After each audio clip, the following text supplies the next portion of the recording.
bares. Después de expansionarse reversiblemente sale una presión de 0,04 bares. Si la potencia de la turbina es de 50 megavatios, calcular el caudal de vapor de la instalación, la potencia reversible de la bomba, calor extraído en el condensador, calor aportado en la caldera, rendimiento térmico de la instalación considerando y sin considerar el trabajo de bombeo y el caudal de agua de refrigeración si se toma de un pantano a 10 grados Celsius y se suelta a 50 grados Celsius. Bien, lo primero que tenemos que saber es que estamos trabajando con Rankine y con vapor. Entonces, para ello usamos el típico diagrama TS, ¿vale? En el cual aparece la campana de Andrews porque vamos a trabajar pues, con vapor en la zona en la que es posible que encontremos vapor húmedo. Para continuar, según los datos del enunciado, dibujamos estas dos líneas isobaras, esta 140 y esta 0,04, que son la expresión tanto de baja como de alta a la que va a trabajar la instalación del enunciado. El punto 1 nos dicen que está a 540 grados Celsius, lo colocamos en el diagrama en el eje vertical y entonces podemos dibujar el punto 1 que corresponde con la entrada a la turbina. Y si hacemos una tabla, pues podemos ir poniendo los datos del enunciado en la tabla. El punto de entrada a la turbina son 140 bares, 500 grados Celsius y la salida de la turbina es a 0,04. Para seguir haciendo cálculos con el punto 1 necesitamos acudir a las tablas y puesto que se trata de vapor recalentado nos vamos a la tabla 4 que es la tabla del vapor recalentado. Concretamente en la página donde aparece 540 podemos consultar la línea de 140 bares y aquí podemos ver la entalpía del punto 1 y la entropía del punto 1 y tal cual ponerla en nuestra tabla. Para el punto 2, pues si consideramos, tal y como dice el enunciado, que el proceso es reversible, no habrá variación de entropía y por lo tanto el punto 2 estará en la vertical del punto 1. Esto en nuestra tabla implica que este dato podemos copiarlo directamente. Bien, además, si queremos saber con nuestro esquema TS a qué se corresponde con un esquema real, podemos también mentalmente ir recordando que el punto 1 y el punto 2 se corresponden tanto con entrada como con salida de la turbina. Para seguir calculando con el punto 2, tenemos que comprobar si está en la zona de vapor húmedo. Para ello nos vamos a la tabla 3, que es la zona de vapor húmedo, y comprobamos a la presión de 0,04 la entropía de líquido saturado y de vapor saturado. Como 6,5 pertenece a este rango, pues efectivamente se trata de vapor húmedo. Para calcular el título del vapor húmedo, pues vamos a ver en detalle la zona del condensador. Si ampliamos esa zona, vemos que el punto 2 guarda una distancia más clarita desde el líquido saturado frente al rango total. Bueno, pues el título de vapor es precisamente esa relación, el valor de S2 menos S2' dividido entre S2 doble prima y S2'. De esa manera, como todos los datos son conocidos, podemos calcular el título del vapor del punto 2. Una vez que lo conocemos, podemos hacer los cálculos de la entalpía del punto 2. ¿De acuerdo? La entalpía del punto 2 pues, será la del líquido saturado más el título por el rango de entalpías entre vapor y líquido saturado. Estos cálculos los podemos hacer fácilmente con los valores extremos del vapor húmedo en 0,04 bares, que los tenemos aquí, y de esa manera calculamos la entalpía y la traemos a la tabla. Con esto ya hemos finalizado los cálculos del punto 2. En cuanto al punto 3, la salida del condensador siempre se corresponde con líquido saturado, en este caso en la isobara de 0,04 bares. Por lo tanto, si vamos a la tabla, pues directamente podemos leer la entalpía del líquido saturado y la entropía del líquido saturado y tal cual estos valores los trasladamos a la tabla. En este caso, además, vamos a necesitar también el dato del volumen específico del líquido saturado. que está muy próximo a 1, lo cual es lógico. Con esto terminamos el punto 3 y podemos pasar a calcular el punto 4. El punto 4, al ser líquido subenfriado, no tenemos tablas disponibles y para ello aplicamos el primer principio.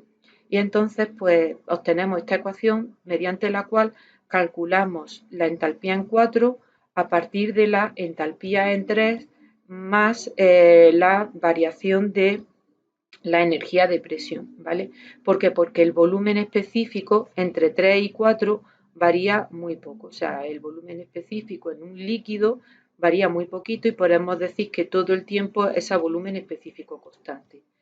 Por eso el volumen específico que teníamos en 3 lo podemos pasar a la línea del punto 4 y usar ese dato tranquilamente.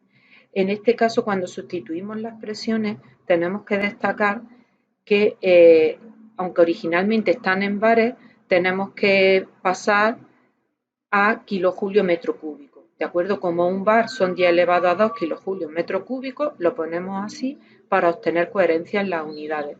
Ahora metro cúbico se va con metro cúbico, bar se va con bar y nos queda kilojulio partido por kilo.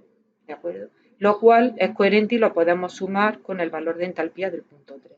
Así nos sale que la entalpía del punto 4 es un poquito superior a la del 3 y el valor obtenido lo podemos pasar a nuestra tabla y con ello ya tenemos todos los puntos de nuestro ciclo de vapor.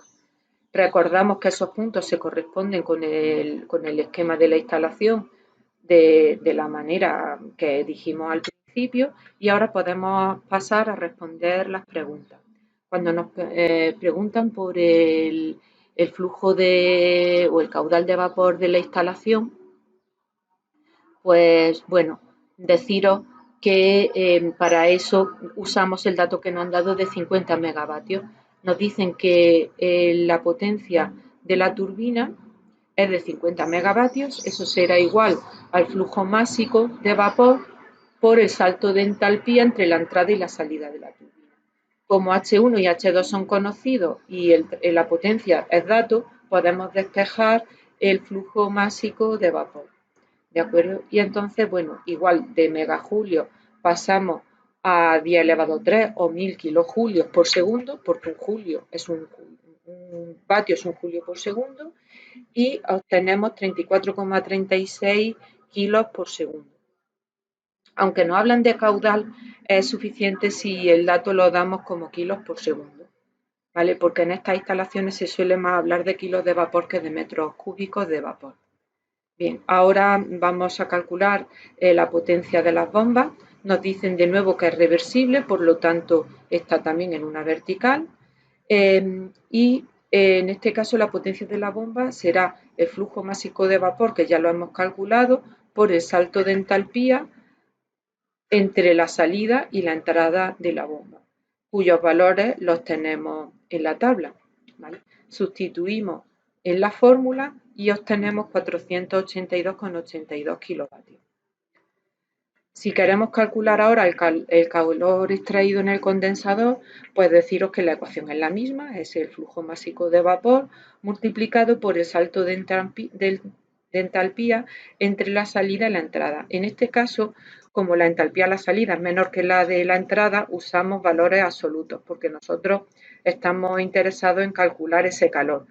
Es lógico que sea negativo porque es un calor que sale de nuestra instalación, ¿vale? Según nuestro criterio de signos, calor que sale es calor perdido, es negativo, ¿vale? Sustituimos los valores conocidos de H3, H2 y flujo de vapor y obtenemos que son 63.000 y pico kilovatios. Si nos interesa ahora el cálculo del calor aportado en la caldera, la ecuación es igual, es el flujo de vapor por el salto entálpico entre la salida y la entrada de la caldera. Todas estas ecuaciones las podéis deducir o bien mirando el diagrama TS o bien pensando en el esquema de la instalación. Son muy sencillas y no es necesario que las memoricéis, sino que las vais deduciendo en cada caso particular. En este caso, pues igual que antes, sustituimos el flujo de vapor y los valores de la entalpía y nos sale que el calor aportado por la caldera al proceso son 50.343 kilovatios. Si ahora nos interesa el rendimiento térmico de la instalación, bueno, pues decir que es el trabajo neto dividido por el calor aportado. Esta es una definición que se explica en teoría y que ya debéis de conocer. El trabajo neto es el trabajo de la turbina al que le restamos el trabajo de la bomba. ¿De acuerdo? El trabajo de la turbina ya sabemos que es H1 menos H2 y le restamos el trabajo positivo de la bomba, H4 menos H3. Si lo ponéis H3 menos H4, entonces en lugar de un signo menos aquí, ponéis un signo más y el cálculo es exactamente idéntico. En este caso, el calor aportado coincide con el calor de la caldera y corresponde, como ya hemos visto en los apartados anteriores, a la entalpía de 1 menos la entalpía de 4 y por eso lo ponemos en el denominador. Si calculamos con esta ecuación, obtenemos que el rendimiento es 44, es decir, un 44%. Si despreciamos el trabajo de la bomba, es decir, no ponemos en el cálculo el trabajo de la bomba, es decir, quitamos este término, pues vemos que en realidad el resultado es muy parecido y sale 40.444, es decir, un 44,4%. Es decir, que entre considerar y no considerar el trabajo de bombeo no hay una diferencia apreciable. Si ahora nos interesa calcular el caudal de agua que necesitamos para refrigerar el condensador, lo que hacemos es aplicar conservación de la energía en el condensador y decir que toda la energía del flujo de vapor cuando se condensa en el mismo pasa al agua, se intercambia con el flujo de agua. Y entonces, pues bueno, el flujo de agua por el coeficiente específico del agua y el salto de temperatura del agua, que también es dato, esta ecuación nos permite despejar el flujo másico de agua.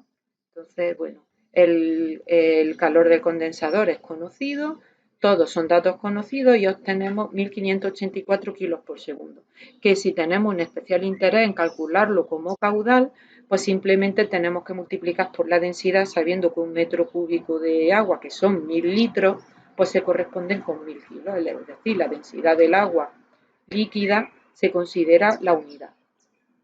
Y en ese caso, pues tenemos que el flujo de agua que se necesita o caudal de agua son 1,58 metros cúbicos por segundo.